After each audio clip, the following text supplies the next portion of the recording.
जय माता महालक्ष्मी। माता महालक्ष्मी की कृपा सदैव सदैव आप सभी भक्तों पर बरसती रहे। प्यारे भक्तों, अघन मास माता महालक्ष्मी को समर्पित होता है। अघन के महीने में माता महालक्ष्मी पृथ्वी लोक पर विचरण करती है और भक्तों का कल्याण करती है। और मार्गशीर्ष माह में जो अपनी दहलीज का पूजन करते हैं और माता महालक्ष्मी का सुबह से आप ध्यान करते हैं, पूजा करते हैं, अर्चना करते हैं और माता महालक्ष्मी का स्वागत करते हैं, दहलीज पूजन करके माता महालक्ष्मी से विनती करते हैं, माता महालक्ष्मी विष्णु सहित हमारे घर में पधारो।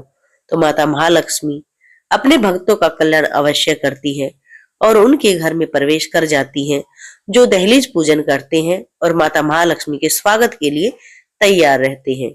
और माता महालक्ष्मी की पूजा अर्चना पूरे मार्गशीर्ष हर वीरवार को करते हैं। तो आइए इससे जुड़ी एक पुरानी कथा हम आपको सुनाते हैं। कथा सुनने वाले से विनती है कि अगर आप माता महालक्ष्मी की कृपा चाहते हैं तो आप चैनल को सब्सक्राइब करके कमेंट में जय माता महालक्ष्मी जरूर लिखें, क्योंकि माता महालक्ष्मी के बगैर जीवन बिल्कुल व्यर्थ है। आइए सुनते हैं पौराणिक कथा। एक समय की बात है, भारतवर्ष के सौराष्ट्र देश में द्वापर युग में हुई एक कथा। सौराष्ट्र में उस समय भद्रसर्वा नाम के राजा थे। वे बड़े पराक्रमी राजा थे। उनकी रानी का नाम सूरत चंद्रिका था।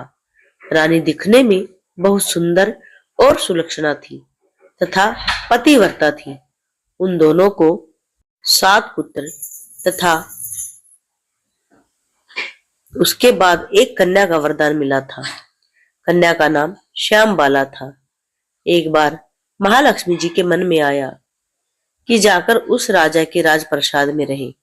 इससे राजा को दुगनी धन दौलत की प्राप्ति होगी और वह इस धन दौलत से अपनी प्रजा को और सुख दे पाएगा। गरीब के घर रहेगी तो उसे धन दौलत प्राप्त हो तो वह स्वार्थी हो जाता है। यह सोचकर माता महालक्ष्मी ने बूढ़ी ब्राह्मण स्त्री का रूप धारण किया। हाथ में लाठी लिए लाठी के सहारे रानी के द्वार तक पहुंची। यद्यपि उन्होंने बूढ़ी औरत का रूप धारण किया था, पर उनके चेहरे पर देवी का तेज था। उन्हें देख एक दासी सामने आई। उसने इनका नाम धाम काम धर्म पूछा। वृद्ध ब्राह्मण का रूप धरित माता लक्ष्मी ने कहा, बालिके, मेरा नाम कमला है। मेरे पति का नाम भुवनेश है। हम द्वारिका में रहते हैं। तुम्हारी रानी पिछले जन्म में एक वैश्य की पत्नी थी। वह वैश्य गरीब था। दारिद्र्य के कारण हर रोज घर में झगड़े होते थे।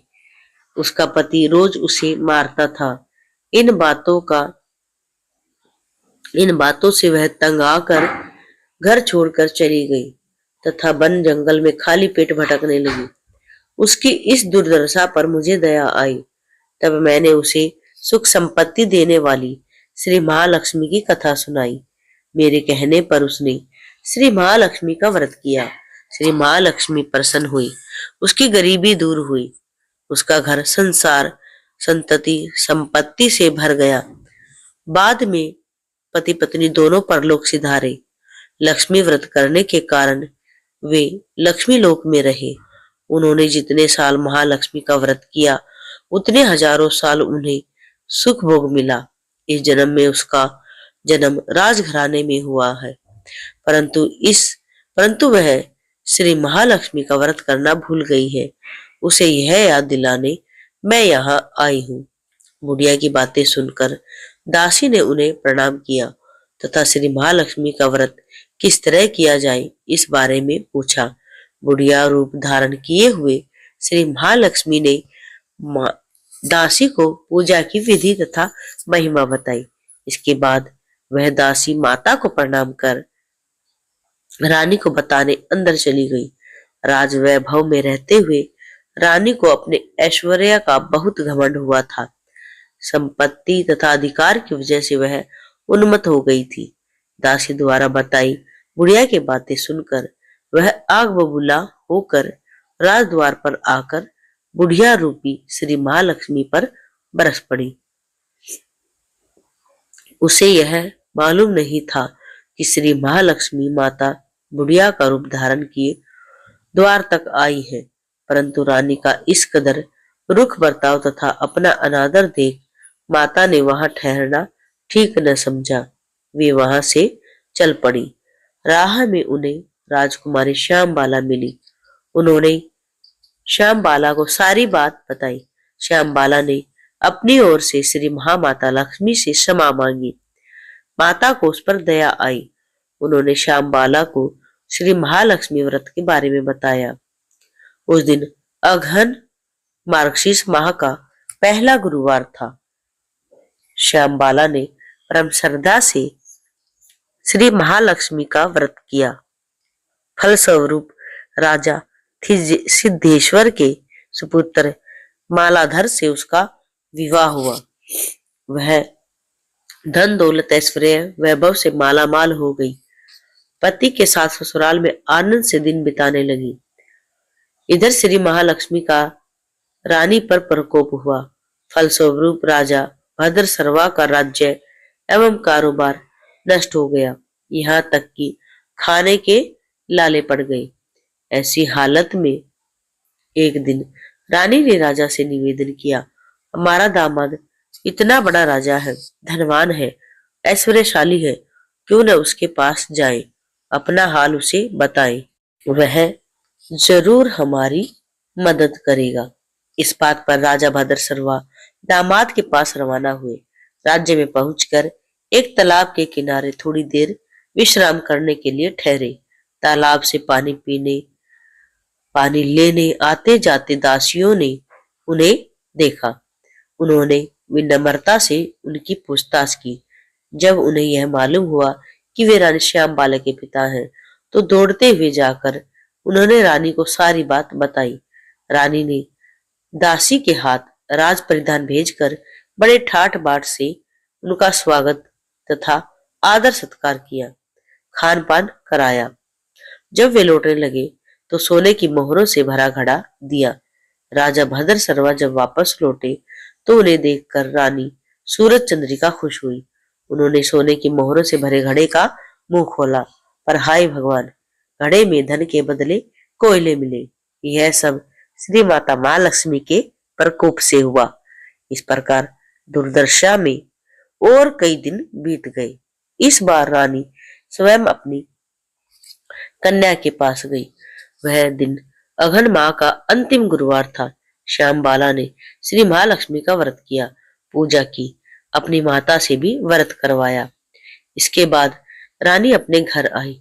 श्री महालक्ष्मी का व्रत रखने पर उसे फिर से अपना राजपाट धन दौलत ऐश्वर्य प्राप्त हुआ। वह फिर से सुख शांति आनंदमय जीवन बिताने लगी। कुछ दिनों बाद राजकन्या श्यामबाला अपने पिता के घर आई। उसे अपने घर देखकर सूरज चंद्रिका को पुरानी बातें याद आई। यही कि श्यामबाला ने अपने पिता को घड़ा भर कोयला दिया था और उसे तो कुछ भी नहीं दिया था। इसी कारण श्यामबाला को पिता के घर आने पर उसका कोई आदर आतिथ्य नहीं हुआ, बल्कि अनादर हुआ। पर उसने इस बात का बुरा नहीं माना। अपने घर लौटते समय उसने पिता के घर से थोड़ा नमक ले लिया। अपने घर लौटने पर उसके पति ने पूछा, अपने मायके से क्या लाई हो? इस पर श्यामबाला ने जवाब दिया, वहां का सार लाई हूं। पति ने पूछा, इसका क्या मतलब हुआ? श्यामबाला ने कहा, थोड़ा धीरज रखो, सब मालूम हो जाएगा। उस दिन श्यामबाला ने सारा भोजन नमक डाले बिना बनाया और परोसा। पति ने खाना चखा। सारा खाना नमक के बिना था, इसलिए स्वाद नहीं आया। फिर श्यामबाला ने थाली में नमक डाला, इससे सारा भोजन स्वादिष्ट लगने लगा। तब श्यामबाला ने पति से कहा, यही है वह मायके से लाया हुआ सार। पति को उसकी बात सही लगी। फिर वह दोनों हंसी मजाक करते हुए भोजन करने लगे। कहा गया है कि इस तरह जो कोई श्रद्धा भाव से श्री माता महालक्ष्मी की पूजा करे, उसे माता की कृपा प्राप्त होती है, सुख संपत्ति शांति प्राप्त होती है, सभी मनोकामनाएं पूरी होती है। परंतु यह सब प्राप्त होने पर माता की पूजा को भूलना नहीं चाहिए। और इसी तरह माता महालक्ष्मी की महिमा भक्तों की मनोकामना पूरी करती है। आइए सुनते हैं मार्गशीर्ष माह में दूसरी कथा। माता महालक्ष्मी की दूसरी कथा। एक गांव में एक गरीब ब्राह्मण रहता था। वह नियमित रूप से जगत के पालनहार भगवान विष्णु की आराधना करता था। उसकी पूजा भक्ति से प्रसन्न होकर उसे भगवान श्री विष्णु ने दर्शन दिए और ब्राह्मण से वर मांगने के लिए कहा। तब ब्राह्मण ने लक्ष्मी जी का निवास अपने घर में होने की इच्छा जाहिर की। तब श्री हरि विष्णु ने लक्ष्मी जी को प्राप्त करने का मार्ग बताया।